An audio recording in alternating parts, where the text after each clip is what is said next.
안녕하세요. 홍양표 박사입니다. 오늘부터는 BGA 검사를 통한 8개 영역별 해석과 또한 솔루션에 대해서 이야기 나눠보도록 하겠습니다.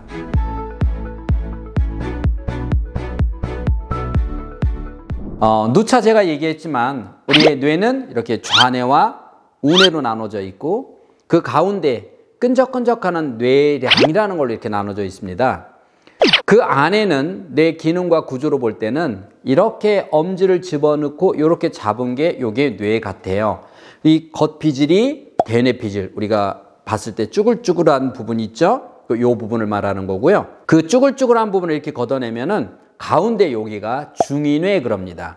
주로 이제 호르몬을 조절하는 곳을 여기에 있고요. 하위뇌, 생명하고 연결된 부분은 가장 하위뇌입니다. 당장 멈춤은 생명이 멈추는 거 있죠. 심장, 혈압, 바로 이런 부분들입니다. 이렇게 뇌는 상위뇌, 중위뇌, 하위뇌가 있고 크게는 좌뇌와 우뇌가 있습니다. BGA 검사라고 하는 것은 브레인 제너럴 어널라이시스라고 해서 두뇌 우위, 어떤 뇌가 높으냐 낮으냐에 대한 선호도에 대한 검사고 이 선호도를 통해서 거기에 맞는 솔루션을 주는 것입니다.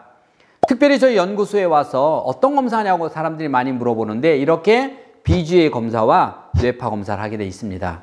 그 중에서 오늘은 BGA 검사에서는 무엇을 검사하는지를 먼저 알아보도록 하겠습니다. 첫 번째, 좌뇌 중에서 보통 여러분이 책자나 이런 데 보면 사람 뇌의 그림이 있어요.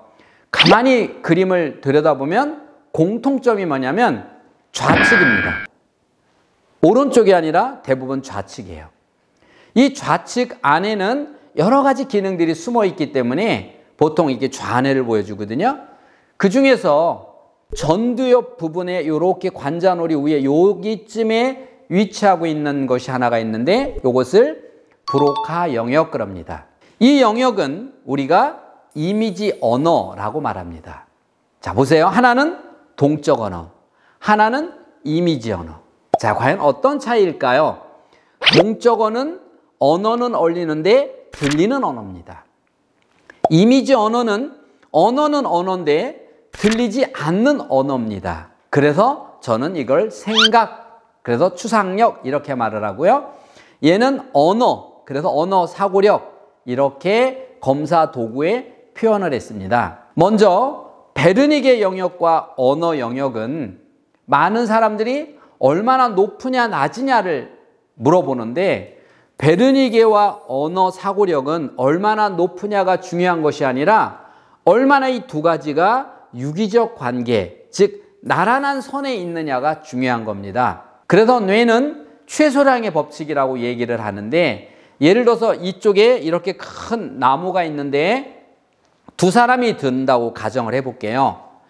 내가 50kg를 들을 수 있는 사람이고 이 사람도 50kg를 들을 수 있는 사람이면 둘이서 들면은 100kg 무게의 나무를 들을 수가 있지만 한 사람이 100kg를 들 수 있는 사람이고 한 사람은 20kg밖에 못 든다. 그럼 결국 나무는 20kg 정도에서 40kg 정도의 나무밖에 들 수 없다는 사실이죠. 또 하나 여기서 여러분이 알고 넘어가야 되는 게 뭐냐면 뇌는 개폐 형식이요. 다시 말해서 자, 예를 들어서 생각하는 뇌가 있고 말하는 뇌가 있다고 가정을 해볼게요. 생각하는 뇌를 검사했더니 100점 만점에 90점을 맞았어요. 높죠? 100점 만점에 95점이니까 높잖아요? 또 말하는 뇌를 검사해봤더니 98점이에요. 얘는 생각하는 뇌는 95, 말하는 뇌는 98. 자, 누가 높아요? 언어가 높죠? 그러면 생각하는 뇌보다 언어 뇌가 높으면 이 사람한테 나타나는 현상, 얘가 살아가면서 우리가 그 사람을 바라볼 때 그 사람한테 나타나는 현상이 어떤 현상이 보여지냐면 입만 살았다 그래요. 생각 없이 문제 풀고 생각 없이 말하는 것처럼 보이는데 사실 이 사람에게 생각은 95점이라고 하는 높은 점수를 갖고 있거든요. 그런데 왜 생각이 없는 것처럼 보이냐? 뇌가 개폐 형식이에요. 하나가 열리면 하나는 닫힌다는 사실이죠. 그래서 95점이라는 것을 가지고 있지만 없는 것처럼 보입니다. 그러면 솔루션은 생각보다 입만 사는 애들에게 계속해서 말을 잘하도록 훈련시키면 더 입만 사는 애가 되죠. 닫혀있는 뇌를 열어주는 것. 그래서 생각하는 뇌를 3점 올려서 똑같이 98, 98 이렇게 맞으면 이 아이는 생각하고 말하고 이렇게 된다는 얘기예요. 결국 이 아이는 닫혀있는 뇌를 열어서 생각하고 말하는 뇌를 만들어야 된다는 거예요. 그러면 여기서 생각하고 말하는 이 뇌가 바로 뭐냐? 말하고 듣고 읽고 쓰고 이 네 가지를 바로 추상력과 언어 사고력이 관장하는 겁니다. 여러분, 아이가 만약에 검사했을 때 추상력이 언어보다 낮다.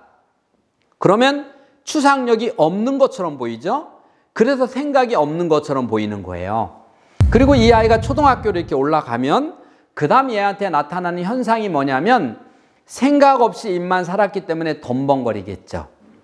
그렇죠? 그래서 문제를 잘 안 읽으니까 꼭 실수로 하나씩 틀리는 게 나오죠. 두 번째, 이 추상력이 떨어지는 애들의 특징은 듣는 뇌가 약해요. 그래서 말은 잘하는데 남의 말에 대한 경청하는 힘이 약하니까 결국 가장 중요한 건 학교 갔을 때 선생님이 수업을 하는 내용을 잘 경청하지 못하니까 그냥 앉아서 멍하게 있든지 딴짓하든지 더 학년이 올라가면 아예 엎드려 있든지 라고 하는 아이들이 머리가 나쁜 애들이 아니라 바로 추상력이 약한 애들이라는 사실입니다. 또 하나는 생각하고 글 써야 되는데 이 생각이 안 되니까 글 쓰는 게 약하다는 거예요. 더 중요한 거는 글씨체가 날아가죠. 어느 날 얘가 어렸을 적에 반듯반듯하게 글씨를 쓰던 아이가 어느 날부터 알아볼 수 없이 날아가요. 그러면 어머니가 이렇게 말하죠. 예를 들어서요. 너 오늘 일기 반듯하게 잘 써봐. 엄마가 용돈 5,000원 줄게. 그랬더니 얘가 글씨를 엄청 잘 썼어요. 아주 반듯반듯 잘 써요. 다시 말해서 얘는 글씨를 잘 쓸 수 있는 뇌가 있어요. 그런데 왜 자기가 쓰면 글씨체가 날아갈까요? 닫혀 있어서요. 선호도가 닫혀 있어서요. 결국 중요한 원리는 닫혀 있는 뇌를 열어야 된다는 거예요. 그러면 추상력은 어떻게 열을까요? 뇌가 열릴 때까지 3개월 이상 꾸준히 아이를 앞자리에 앉혀놓고 어머니가 책을 읽어줘서 계속해서 경청하는 훈련을 잘 시키면 여러분 아이들이 3 내지 6개월이면 바로 생각하는 힘이 만들어집니다. 여러분 어때요? 여러분 아이가 혹시 생각 없이 입만 사르는 이런 행동하지 않나요? 한번 아이에게 책을 읽어줘 보세요. 여러분 혹시 하시다가 잘 안 되시면 궁금하신 사항이 있으시면 언제든지 댓글 주시면 명쾌하게 답드리도록 하겠습니다. 지금까지 인간수업의 홍양표 박사였습니다. 감사합니다.